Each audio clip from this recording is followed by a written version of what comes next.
Resourceful learners are the explorers of the learning world. The knowledgeable learners are the navigators with a map. They have a map of the terrain of knowledge. They know what they know what they don't know. Because of this, they know what questions to ask and how to piece things together. It's almost like putting together a puzzle. Do you remember E.T. hiding in the closet full of stuffed animals? When I was a kid, we had a 1,000-piece puzzle of this scene from E.T.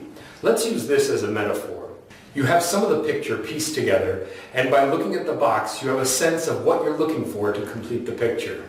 The picture on the box is not the answer, it's like the map. It is a guide to what an answer might look like. Learning, like a puzzle, is a process of gathering new information and concepts, piecing them together into a meaningful whole, and connecting them to what you already know. What has been the most important background knowledge and background experiences for your own UDL learning? What are the connections that you've made? Take a moment to discuss this with your colleagues. This concept map could help. Pause here to discuss. All right, let's think about knowledgeable history learners. When first learning about life in ancient Egypt, they may compare it to other ancient cultures, leading them to questions like, where did they get their resources? What did they eat? What were their social structures? What were their beliefs? They've generalized from the study of other cultures that all of these must be present in some form. They use their understanding of another culture as a schema for building their knowledge and understanding of a new culture.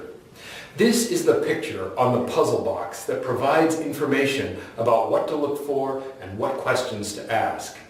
Now, why is this important? We'll all get there in the end, right? Well, prior knowledge and the ability to connect it to current learning is crucial to retention and deep understanding. In one study, prior knowledge of a topic was shown to account for up to 81% of the variance in post-test scores.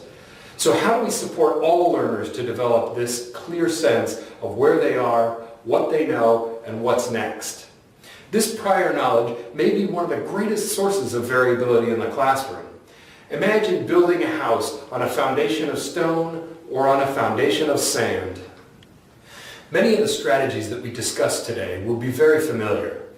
Our challenge designing for a UDL environment is to build many of these ideas into the design as options accessible as needed to all learners. If we think of curriculum as a single flow of learning along a specified path, natural variability tells us that some learners will start behind and likely fall further behind. If we think instead of a branched tree or a network of knowledge and skills to support our current work, we have to rethink many of the common ways of thinking about curriculum. A scope and sequence often defines specific knowledge and skills to be addressed over a certain period of time, but assumes all of the knowledge and skills up to that point have been mastered. Even the word curriculum comes from the Latin for a little race course.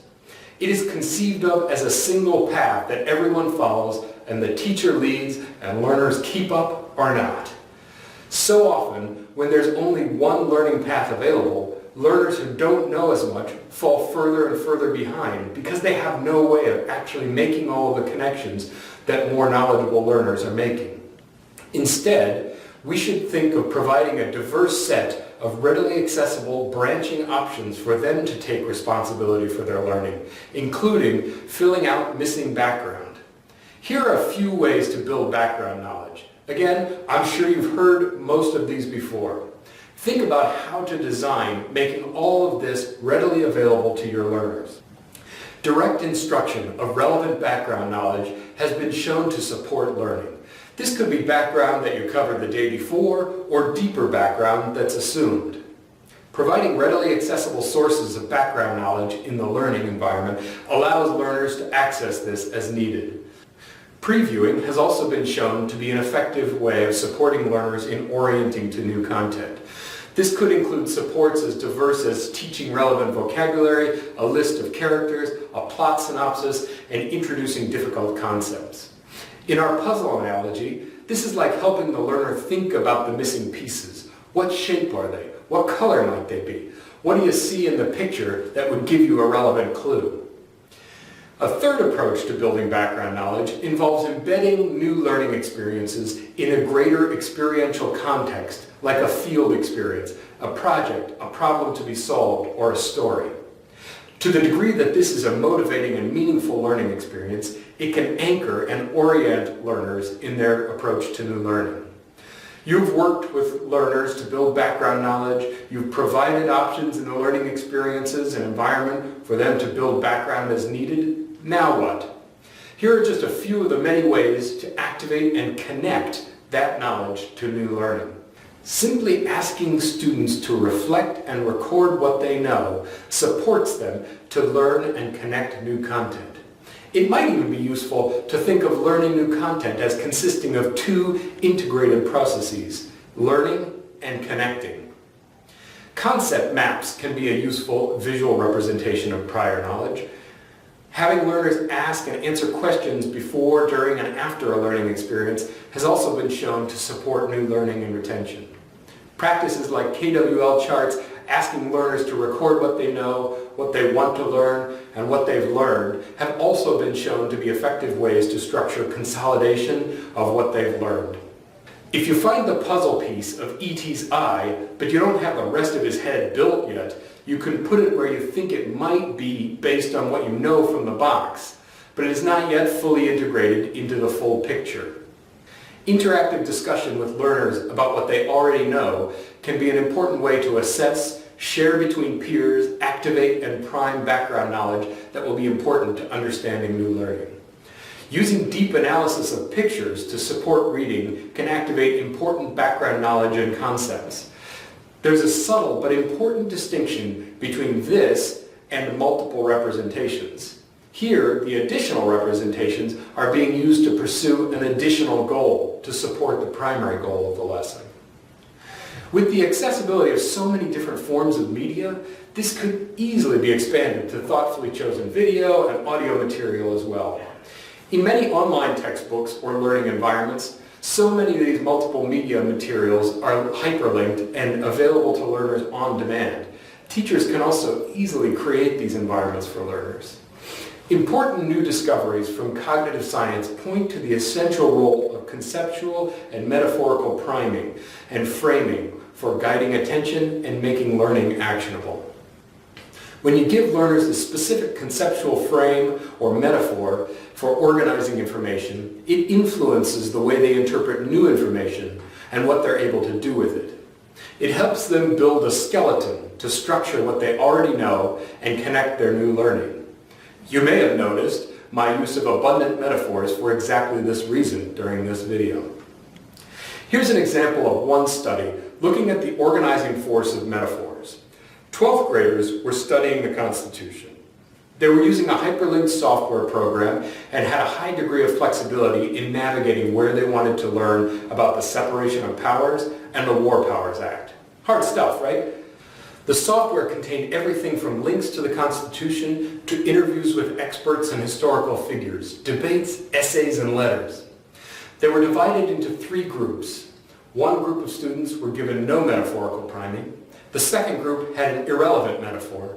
And the third group was primed by thinking about a relevant metaphor to understanding power and decision-making, the family. The priming consisted of answering 10 questions about power and decision-making in their own family. They then jumped into using the software for 8 days. What happened? Each group was given a recall-focused multiple-choice test, as well as essay questions requiring them to apply what they had learned in new situations and develop coherent and supported arguments for their own position. The 3 groups did not differ significantly in their recall of basic facts on a multiple-choice test. However, when writing essays focused on application and making their own arguments, the learners who had been primed with the family metaphor for power and decision-making were better able to state their position clearly, consider multiple perspectives, provide relevant evidence, evaluate the position they took, and justify their own position. In short, priming with a relevant metaphor yielded deeper, more useful learning. Back to our puzzle. The more the puzzle you have done, the easier it gets. You have more of the picture figured out, and you have fewer missing pieces left to identify, and a smaller pool of possible pieces to fit. As you build your knowledge and become more expert in an area, your learning accelerates and you feel a greater sense of mastery over your own learning. With branching, recursive learning paths readily available, more learners can begin to feel this sense of mastery. Our role as learning designers requires a careful study of prior knowledge required for current learning, including information, schemas, concepts, and metaphors, and the skills to support learners' current work. And we need to make strategic decisions about what to make available to support learners in connecting their new learning. Supporting the development of knowledgeable learners involves providing multiple options for learners to see all the puzzle pieces, guiding their strategic decision-making about how to assemble those pieces, as well as providing the picture on the top of the puzzle box to anchor their thinking. Thank you again for engaging in Module 6, and I look forward to where you might take this work.